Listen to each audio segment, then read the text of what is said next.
What is men's work?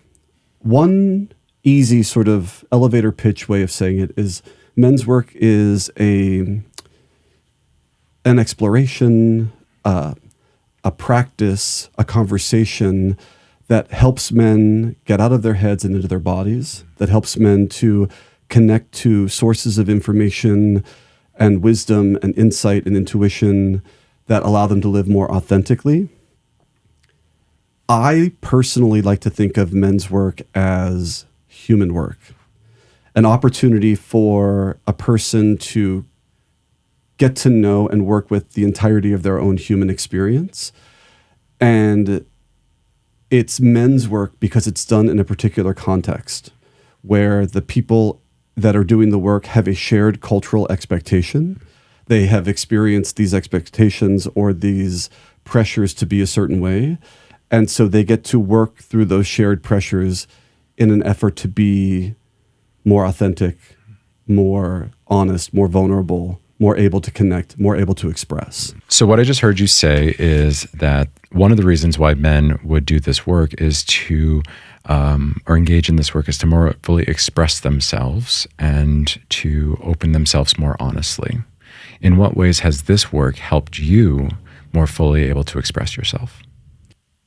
The practice of men's work, in my experience, has allowed me to connect more fully with others, first by giving me a more full understanding of my own way of being and how I engage and how I share. My initial entryway into men's work started in a sharing-based circle. And so in these circles, what would happen is a man would be allotted a certain amount of time. And in that time, he could feel into his own experience about any number of things, share that.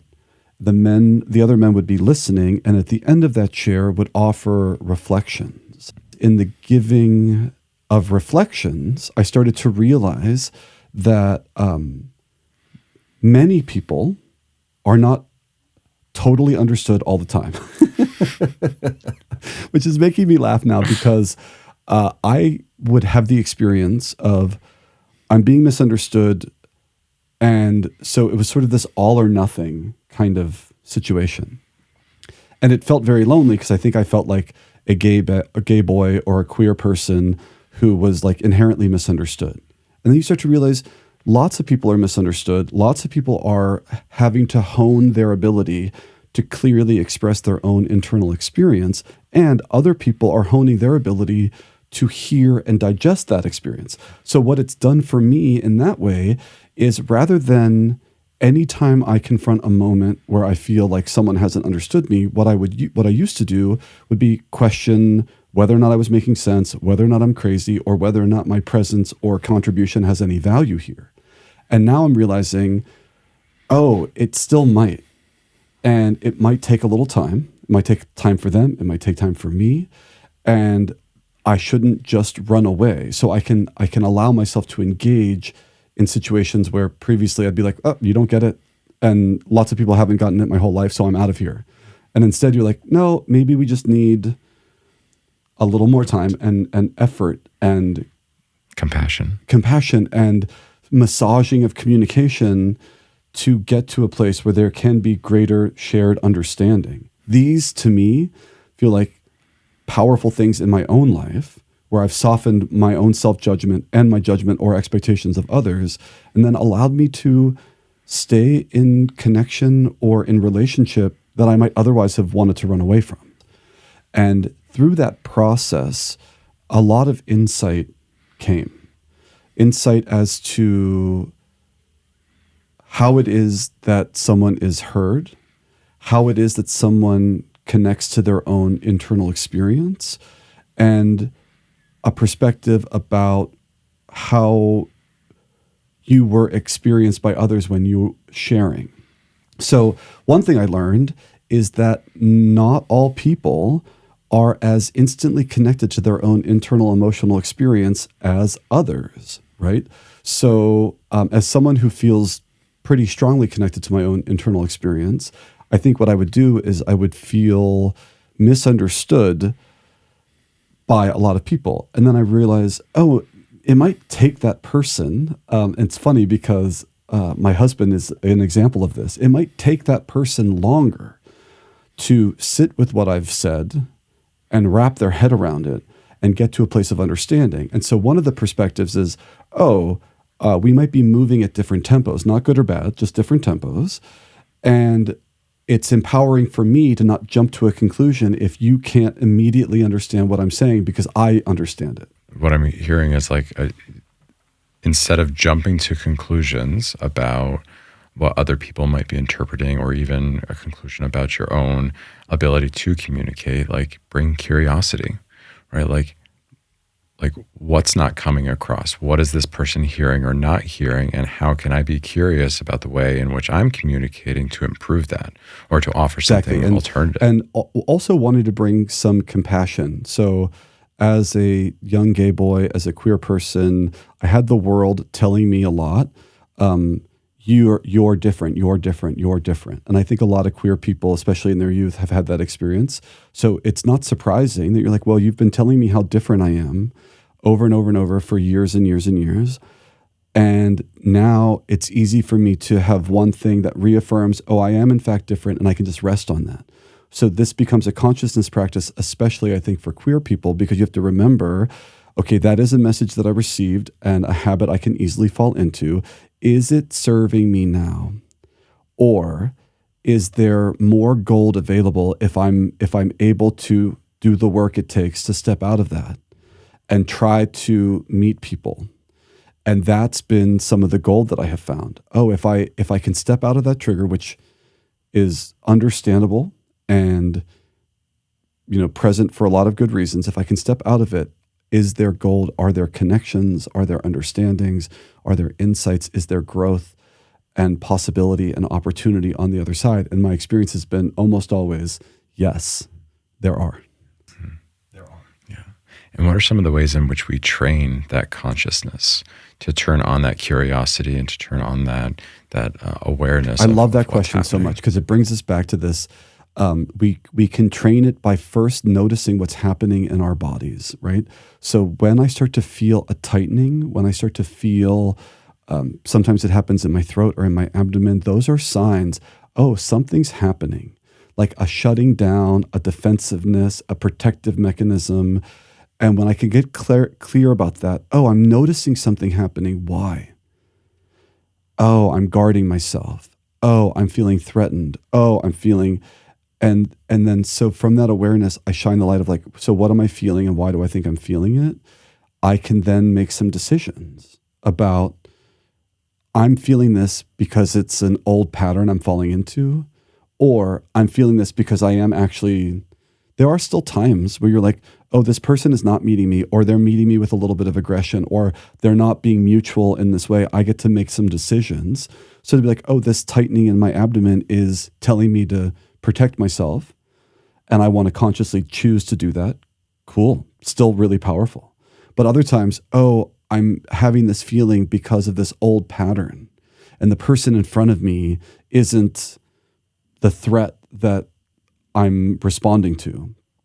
I can meet them if I can pause and reflect and then offer and take that brave leap into benefit of the doubt. We tend to jump to like malice when most of the time it's just mismanagement, right? Or misintention. It's like most people are not walking through this earth right now with the intention to harm.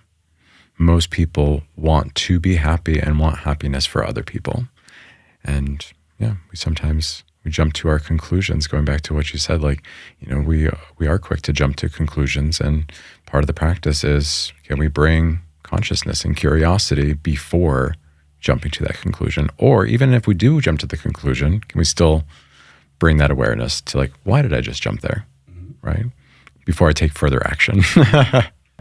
Yeah. So I don't have to necessarily fall into old pattern. I can start to create a healthier pattern of choice making.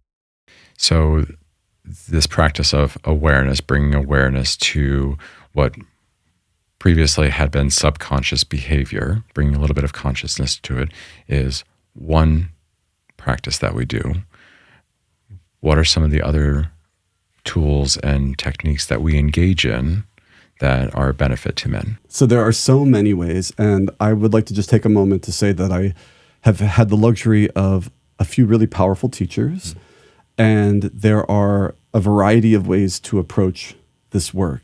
Some of those approaches can be or can look a little bit more spiritual, a little bit more earthy or devotional. Some of them can feel a little bit more, I don't know if corporate is the right word, but a little bit more mainstream, a little bit more sort of nuts and bolts. Approachable, maybe, yeah. When we think about like, oh, we can talk about it from a neurology perspective. And so I say that only in that I want to encourage people to find the way that works for them.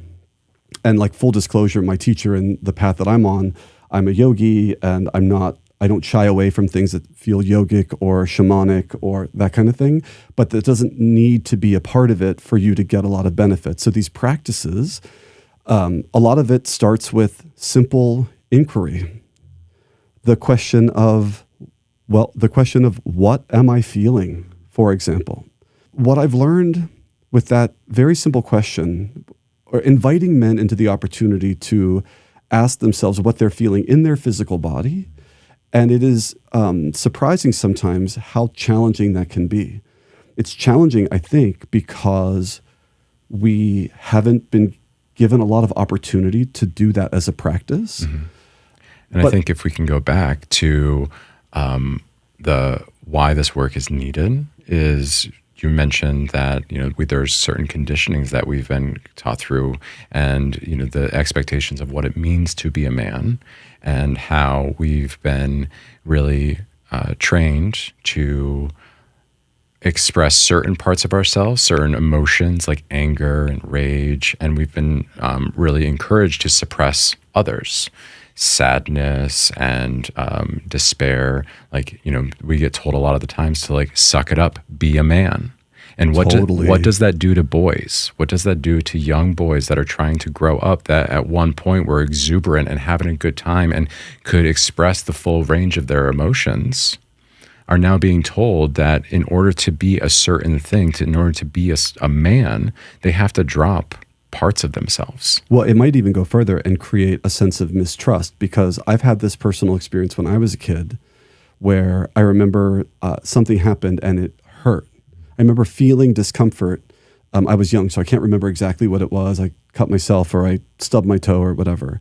And I remember someone in my family telling me that that didn't hurt and that it shouldn't hurt. And I think that can be a very confusing moment where, oh, well, the experience I'm having and what my guardians are telling me are in conflict. If you've learned to suppress feelings like pain or discomfort that isn't big enough to be welcomed, or sadness or embarrassment or whatever we might judge as not a manly emotion, it doesn't mean that we don't still experience it or have a cascade of events and consequences to it. It just means that we're not aware of it. And so then it begins to happen to us. I think what I've seen a lot in men's work is men start to peel some of those layers away. And only when you can start to see what's operating within you can then you start to consciously participate in its operation and direct it towards your purpose, your mission, your goal. Otherwise, at some point you become a reaction. So I have sadness in me, or I have embarrassment in me, or I have discomfort in me. And if I'm unaware of it, I can't see it anymore.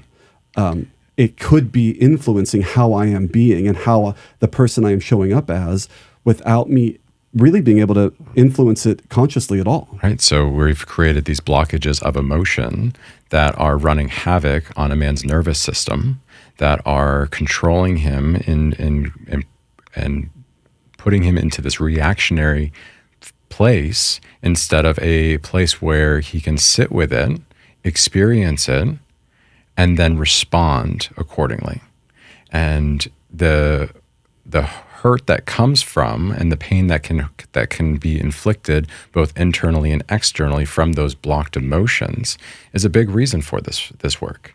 right? Like what happens when men continue to suppress these emotions and they channel instead into rage, and then they're not able to control that rage because they don't have a relationship with their emotional body and they don't have that ability to control their nervous systems. We start to see violence. We start to see dysregulation. Absolutely. Absolutely. It is a big problem, and it is one that, because anger is sort of culturally accepted for men, I think it is one that we ignore until it becomes really problematic. So a man getting angry, oh, that makes sense. And then when it becomes so dysregulated or so unskilled that it becomes violence, spousal abuse or self-harm or child abuse or whatever it might be, then it's a problem. Well, that person is without the tools necessary.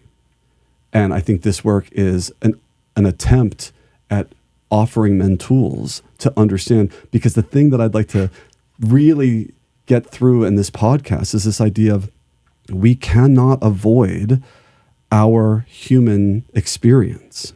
It is what we are having. We are having a human experience. You can pretend that the human male doesn't experience or shouldn't experience certain things, but that isn't true. And so is it not better, or not better, is it not more powerful, more conscious, more intentional, more purposeful to be able to operate with the fullness of the human experience rather than pretending that a part of it doesn't exist because it becomes inconvenient or unwelcomed? And I would say that this is a journey to true, authentic power. Think about any time you've ever been upset or bothered. You can really only control what you're doing, how you're feeling, how you're reacting, the choices that you make. Absolutely. And this idea of external power being like, it's manly for me to be able to control you, which looks like domination, it isn't real. The truth is, my authentic power resides in my ability to feel and experience what I'm feeling and experiencing, and then hopefully hold that consciously and then make a choice from that place. So when we do this work, it can seem, because it's oftentimes very like feelings, emotions-based, sensation-based, intuition-based, it can feel like it's not about power. It absolutely is. Do you have the power to hold challenge or trigger without collapsing, and then make a choice that is in greatest service to you and to the world around you, whether that's your spouse, your children, your community, your coworkers, whatever? Or are you a reaction that crumbles and reacts? Right? Can you expand your awareness to be able to hold the fact that life is going to happen? Life is going to happen to all of us, all around us. Life is full of challenges. People are full of challenges, and we can walk through this world and we can blame others for the things that we're feeling, or we can take accountability for the fact that, like you said, our emotions are our responsibility. They're generated from within us. There may be stimulus externally that is stimulating those feelings, but we own those. They are our responsibility. They're coming from within us. And the more responsibility that we can take of those and the more awareness we can bring to them, the more distance and space we create between stimulus and response. When there is a strong stimulus, and you talk about like meeting edges and meeting limits, right? Like those are stimulus. That's an external stimulus that's arising that we then are, with these practices, starting to train ourselves to sit more with, to be a little bit more comfortable at that edge, so that when they do arise, we can say like, okay, I know that I can take space. I know that I can take a beat. I know that I can handle this. Or the wisdom to accept that like, I can't handle this, so I actually need to take physical space. I actually need to go take a pause. Right. So beautifully said.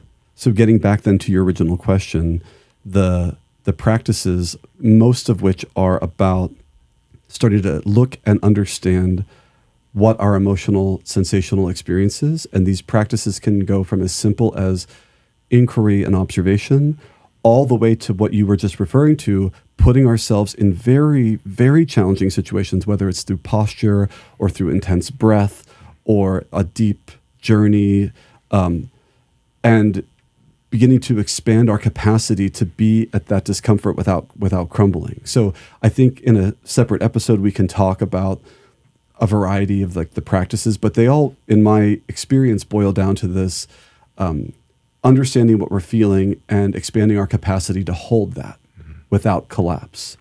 Absolutely. And to negotiate a little bit of collapse if it happens, so that collapse doesn't turn into a wrecking ball. Right. Collapse could turn into, I need a moment to collect myself. I've observed that happen a lot, and it's a really powerful part of the practice because, as with any athlete, sometimes you try a new skill, and oftentimes before you've mastered it, you do it many times too much, too little. This wouldn't be any different, and we need a safe space, a safe container into which we can have that exploration. And so there's a lot of value in that too, to be like, I did just collapse a little, but I'm aware of my collapse, and there is a support system around me so that when I come back, I have more to approach the same thing with. Absolutely. The humility to accept that you've made a mistake, and that you're seeking growth, that you're seeking change, that you're taking something that you recognize that is not serving you or serving others. And you're saying, I'm going to look at this and I'm going to own this, and I'm going to put my best foot forward, and I'm going to practice, and I'm going to develop my relationship with myself a little bit more, and my relationship with others, so that I'm showing up the most fully that I can in any moment, and owning that. Beautifully said. Yeah. So we talked about why men would want to engage in this type of work. Why would queer men specifically want to engage in this? I believe that queer men can benefit from this work because I believe that queer men have been wrestling with this concept of masculinity, femininity, masculine expression, feminine expression, who they are, like their innate personhood and how they fit in. I believe that these are questions that queer people have had to ask themselves through their whole life. And I think I'll speak from my own personal experience here. When I was a young closeted gay boy, anytime I exhibited something that wasn't typical, I wasn't prone to sort of contact aggressive sports. I was more expressive. I was more, rhythmic. I was more artistic. I was definitely more sensitive. It would immediately be a comparison that I was a woman. And of course, in that context, to be a woman was bad, right? Go back to patriarchy, yeah, right? And misogyny. Like I actually now, like as I get older, comparisons to women make me happy, because I just have so many women in my life that I respect and who have shaped me and have shown a kind of strength that I think is just so admirable. But in that time, it was like poison, because I'm like, it wasn't just about like preference; it was about safety. To be like, oh, if I continue to behave these ways, I'm putting a target on my back. I was such a small little boy, like physically so small, that like I had a lot of fear about like what the consequences were. Like any of the football players in my high school could have done essentially whatever they wanted. They were just mountains of people comparatively, and so it became a safety issue, and so having to work hard to not voluntarily bring someone to make that conclusion, so that then you get into like hiding, code shifting, so that you can live your life without being attacked. Yeah, I think a lot of listeners can relate to that. Thank you for sharing. It is a survival mechanism to see, how society is expecting others to behave, how society is expecting your peers to be. And when you don't fit that, when it is so not you to be a certain way, you start to fear. You start to fear like, oh my gosh, I don't belong. I don't fit in. And if we take this to like tribal era, right? Like if you don't fit in, you get left behind. And what happens to people that get left behind? They get eaten by wolves, right? So there's our real primal like fear that we feel as young kids when we don't fit in or when we don't belong. And so this idea of being told to act like a man, be a man, don't be a girl, like stop crying, you're acting like a girl, man up, right? Or you're dancing around like a girl. Now you're starting to be scared and you may start to question, okay, like, so am I not a man? Am I not a boy? Like what is happening here? And so if you have the space to like be able to like explore those things, you can like, if you have a nurturing environment where you can like deconstruct gender norms and like gender expectations in a healthy way, like great, like let's have that conversation with kids. But a lot of people don't have that. And so they start to really internalize it and start to struggle with their identities and may start to put up walls and may start to do the code shifting, may start to like try to chameleon in from a place of like trying for self-preservation, trying to protect themselves. And just quickly, I'd like to add that, you know, a lot of the perpetrators of this in my life were actually adults. And one of the fears was that some of the adults would not have minded if I had gotten beaten up, because there was this sort of idea of like, well, it's for his own good. We're sort of manning him up by toughening him up, right? Yeah. And so it's really tricky to trust then if your caretakers are going to keep you safe, if part of that safety includes you getting beaten up for your own good, you know, to toughen you. You start to think, I deserve this. Yeah. And so I think a lot of queer people can have that experience, and I think it's important. So one of the big things that I gained from men's work, and one of the reasons I entered men's work in the first place, was because I was afraid of straight men. And when I say that, there was a time when I was actually like afraid of straight men.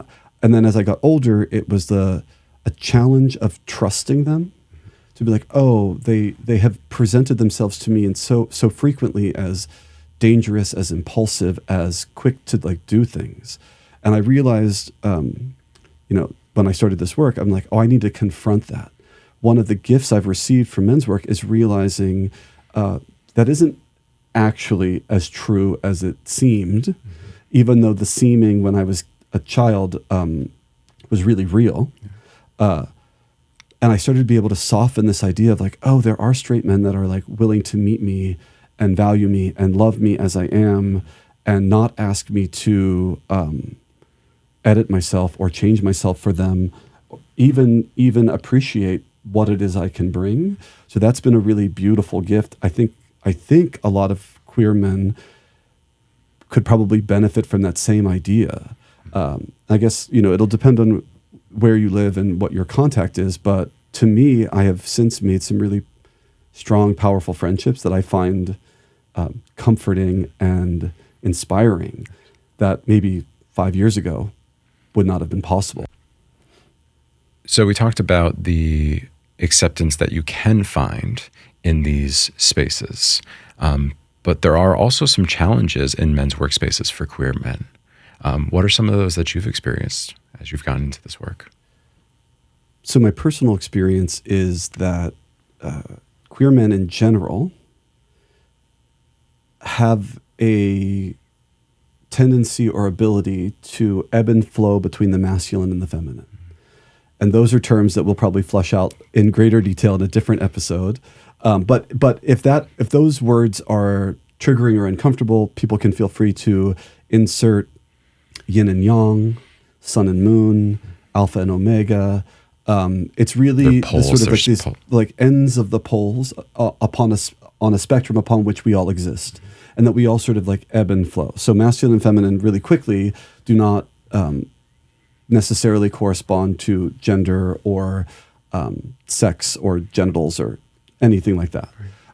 But anyway, so maybe I'll use yin and yang. I feel like queer men have this ability to ebb and flow between the yin and the yang differently than many of the cisgendered straight brothers that I have, and mainly because the majority of them are masculine identified, and again we'll go into that later.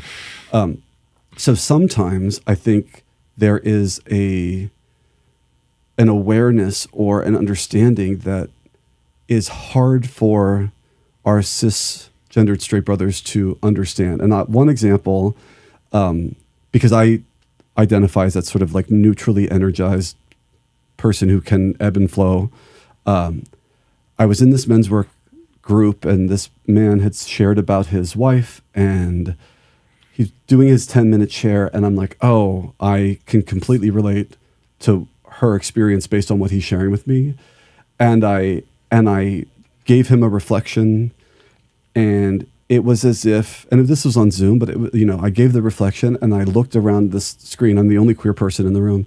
I looked around the screen, and it was as if I had said it in, like another language. Yeah. And I remember being like, I don't know what to do. And like, no one knew what to say.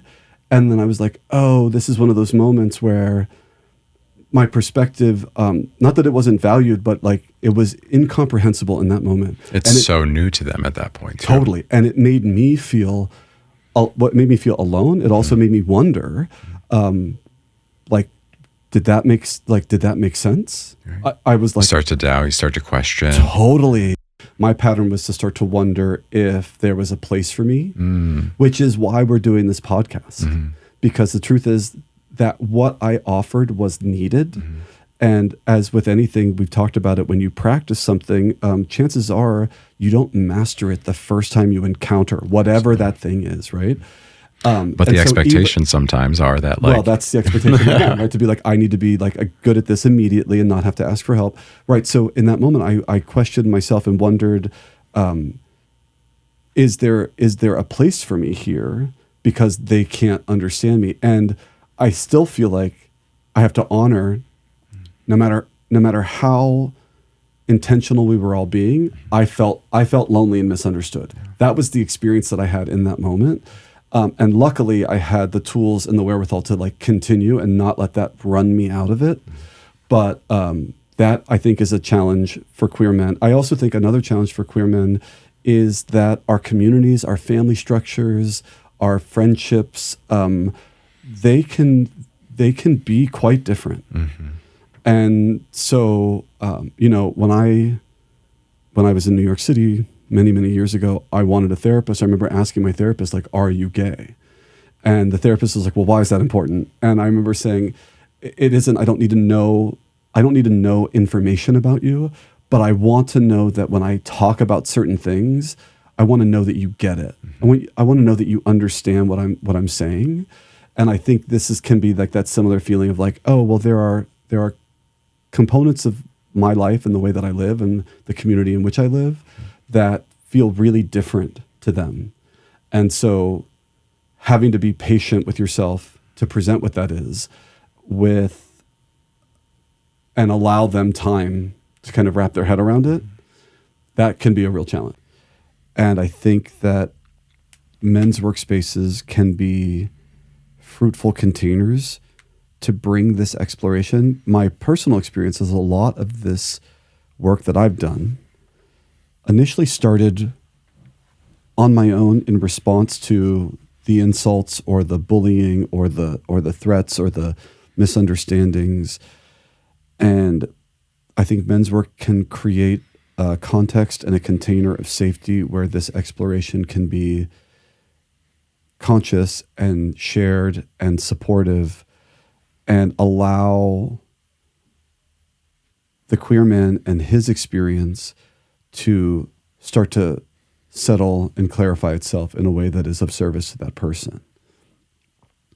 And if a queer man wanted to start to begin this exploration, how would you recommend they get started? Well, I feel very happy to say that every men's work organization that I've been involved with has welcomed the contribution of queer men and has tried to expand that. So the primary organization that I work with is Embodied Masculine, run by Amir Khaligi. You could go to embodiedmasculine.com and look for some information about the weekly men's group, Men's Wisdom Work, run by Zat Baraka, does online men's groups. And there was a time when I was running an LGBTQ men's group through that organization. So I don't know if they're doing it currently, but I suspect they're going to start it again. Other men's workspaces like Sacred Sons, I believe it's the Mankind Project, and I believe there's another organization called Everyman. These could also be resources for any person. And also Google your local area for potential groups that are available there. And then if you're in Provincetown, you can also join us at the Circle. Yeah, anytime somebody's in Provincetown, definitely come and check out the Men's Embodiment Circle, facilitated by Mr. Tim Bish over here. And soon facilitated by yourself. Co-facilitated possibly, or substitute. Mm-hmm, mm-hmm. We covered a lot of ground today, and we are just grazing the surface. We went through what is men's work, why it's important, the benefit that many men can gain from this type of work, and we also started to scratch the surface of a lot of other topics that we're really excited to dive into in future episodes. So with that, thank you all for listening and for being a part of the Circle. It is with deep appreciation and gratitude that we thank you so much for joining us. And as we leave here now, I wish you all brotherhood, connection, authenticity, and expression. And with these words, our container is open but not broken. Aho. Aho.